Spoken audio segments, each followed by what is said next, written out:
வாங்கி மாட்டிக்கிறது தப்பு இல்லை, அது நீங்கள் வாங்கிக்கோங்க. ஆனால் என்ன கொண்டாடுறீங்கன்னா தெரிந்தா ஏதாவது ஒன்று வேதம் சொல்லி செய்கிறோமா? வேதம் கூறாத பண்டிகைகளுக்கு முக்கியத்துவம் கொடுத்து உரைக்கப்படுகிற சத்தியத்துக்கு புறமுதுக காமிச்சு எசேக்கியேல் 8வது அதிகாரத்தில் வாசிக்கிறோம். என்ன செய்கிறாங்க? பழைய ஏற்பாட்டில் ஆசரெல்லாம் போய் சூரிய நமஸ்காரம் பண்ணுறான்,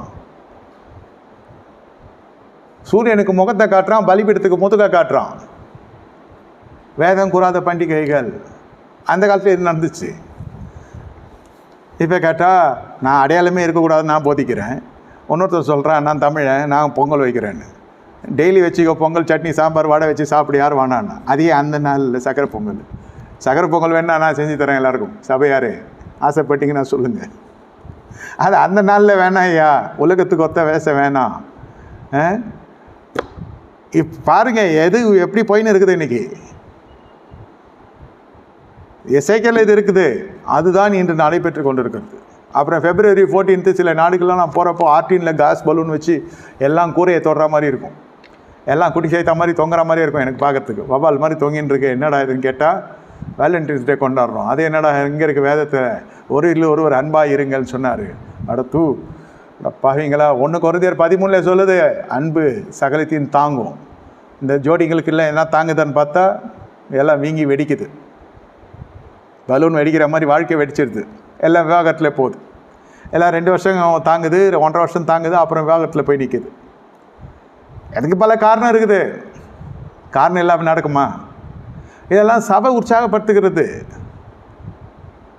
ஏன் அந்த நாளில் உனக்கு அந்த பொங்கலுக்கு நாள் இல்லை, பொங்கல் சட்னி சாம்பார் இல்லை, சக்கரை பொங்கல் இல்லை, ஏதோ ஒன்று சாப்பிட்டு தோலை வேணான்னு சொல்ல.